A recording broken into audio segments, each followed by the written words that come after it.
Olá, primeiro, tudo bem? Gostaria de ter uma conversa com vocês sobre a continuidade do nosso conteúdo. Nós estávamos trabalhando, antes da pandemia, com o Egito Antigo, né? Que é considerado uma das civilizações do Oriente Antigo, e que uma das civilizações chamadas de civilizações hidráulicas ou civilizações fluviais. Eu gostaria de dar continuidade hoje fazendo esse pequeno vídeo para vocês, falando um pouquinho sobre outras civilizações, já que nós já tratamos sobre o Egito, inclusive com atividades, né? Logo eu vou dar uma corrigida nas atividades de vocês, ver o que vocês conseguiram responder. Nós temos uma apostila e nós vamos seguir a apostila, certo? Inclusive estou aqui com ela na mão para a gente poder trabalhar juntos, tá bem? Vamos lá então. Quais são as outras civilizações fluviais? São civilizações fluviais de uma região que a gente chama de Mesopotâmia. Já ouviram falar? Mesopotâmia significa terra entre rios. Que rios? Basicamente o rio Tigre e o rio Eufrates, né? São rios da antiguidade, rios inclusive descritos nos antigos livros da Bíblia, no Antigo Testamento. A Mesopotâmia é uma região muito fértil entre esses rios, e a região que compõe o rio Tigre, o rio Eufrates e o Nilo, toda essa região ela tem o formato de uma meia-lua no seu estado crescente, que a gente chama de crescente fértil. Por isso o nome de crescente fértil, porque ela tem o formato de uma meia-lua na fase crescente da lua. Muito bem. Por que esses rios foram tão importantes para essas civilizações? Bom, o básico, né? Água é para sobrevivência, né? Para agricultura, para lavoura, né? Para a produção e também para o deslocamento, que é na realidade, né, o ir e o vir. Por exemplo, a civilização egípcia ela se formava ao longo de todo o rio Nilo, então o rio ele servia como forma de transporte, né? Pelo rio você levava, por exemplo, as rochas, a madeira e outras fontes de sobrevivência como alimento para outras regiões, faziam as trocas comerciais, faziam as feiras na antiguidade, né? Muito bem. Sobre a Mesopotâmia, vamos ver um pouquinho aqui. Lá no texto de vocês, na cópia de vocês, diz assim, a Mesopotâmia. A Mesopotâmia é uma palavra de origem grega que significa terra entre rios, em referência aos rios Tigre e Eufrates, onde os reinos mesopotâmicos se desenvolveram. As terras férteis e o acesso fácil ao território atraíram várias populações de línguas e culturas diferentes. Por toda a Mesopotâmia, formou-se um grande número de cidades independentes, algumas delas consideradas as mais antigas da história. Essas cidades frequentemente guerreavam pelo domínio de uma região ou contra invasores. Assim, guerras, conquistas e invasões, bem como intenso intercâmbio cultural, marcaram a história dos povos mesopotâmicos. Muito bem, entre esses povos nós temos uma civilização muito antiga chamada de Sumérios.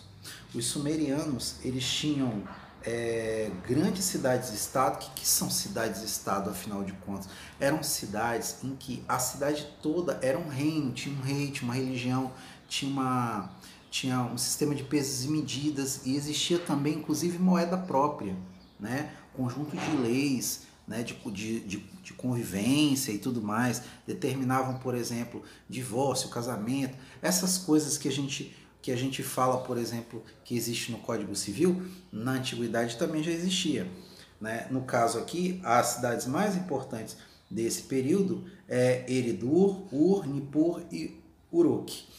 Dessas cidades, uma talvez que seja bastante conhecida para vocês, por causa de um personagem bíblico antigo, é a cidade de Ur, que é a cidade onde teria nascido Abraão. De lá, então, Abraão não era hebreu, Abraão era na realidade mesopotâmico.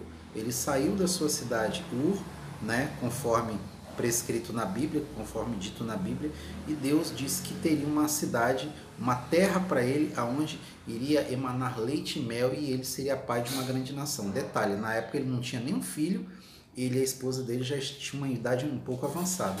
E mesmo assim, ele resolveu seguir aquilo que Deus tinha escrito para ele, definido para ele como destino, ser pai de uma grande nação. E ele foi. Né? Então, por que esse paralelo com a Bíblia? Porque são histórias importantes, porque fazem parte da cultura ocidental, porque faz parte do conjunto de 3 grandes religiões no mundo, né? O judaísmo, o cristianismo e o islamismo. Eles não são religiões que a ideia, por exemplo, de Abraão como o pai de uma grande nação é válida, existe, né? Muito bem. Acredita-se que os sumérios tenham construído os primeiros canais de irrigação, obras que possibilitavam transportar as águas dos rios para as áreas mais secas. É provável que eles também tenham inventado a roda e o arado, ferramentas importantes para a agricultura. Então, aquela coisa que a gente fala sobre pré-história, de um homem pré-histórico ter inventado a roda, é nessa época. Não é lá na pré-história, quando o homem andava nu e morava em cavernas. Não, é nessa época que ele inventa. Por quê? Por causa da necessidade.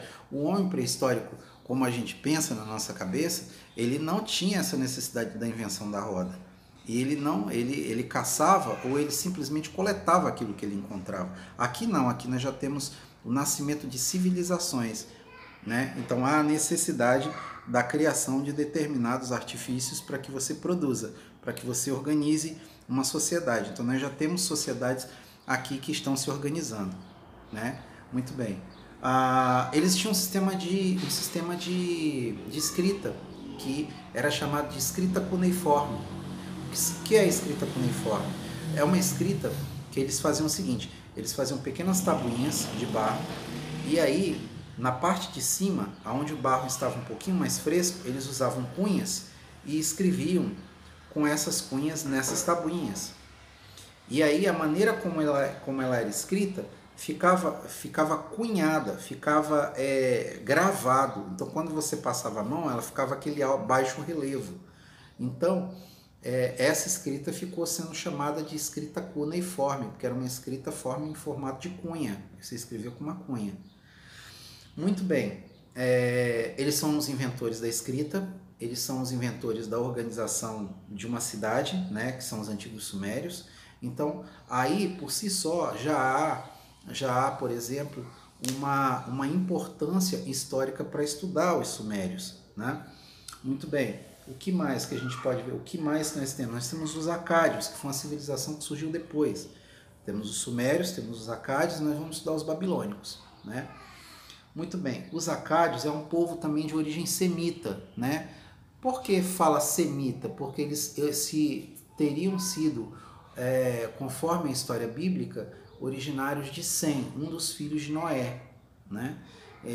Passaram a viver numa determinada região. Então, a própria história ela não mexeu muito com isso. Então, ela meio que se orienta por algumas coisas que estão descritas na Bíblia. Essa é uma delas. Então, os filhos de Sem deram origem ao povo semita. O povo semita é o povo que origina babilônios, fenícios e inclusive os hebreus, né?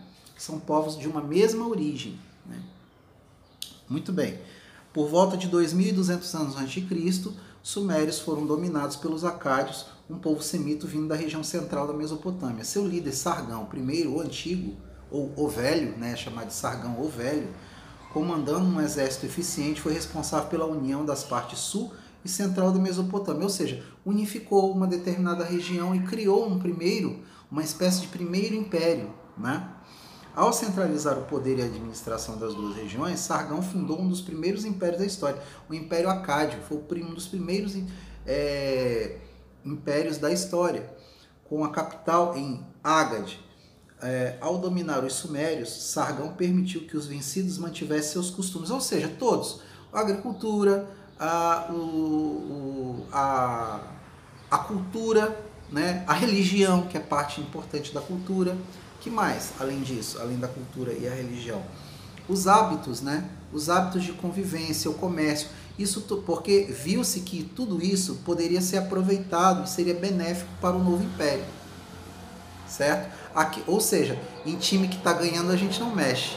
Então, para Sargão, isso foi benéfico para ele, para o império dele. Então, ele adota, ele mantém a adoção desses costumes. Aliás, muitos imperadores, muitos homens que eram, além de grandes guerreiros, eram homens inteligentes, eles passavam a copiar essas ideias em outras partes também, porque ele via que era um bom resultado, daria bons resultados se fizesse isso, né? Vamos lá. Ao dominar os sumérios, Sargão permitiu que os vencidos mantivessem seus costumes. Assim, algumas das práticas sumérias foram incorporadas pelos acádios. Foi o caso da língua acadiana, que adotou os caracteres cuneiformes criados pelos sumérios, ou seja, uma civilização meio que aproveitou o conhecimento de outra. Olha que interessante. Nós vamos ter a partir daí, depois do Império de Sargão, né, que é o Império Acádio, o nascimento do Império Babilônico. Mas o Império Babilônico a gente fica para a gente falar num próximo vídeo, ok? Até lá!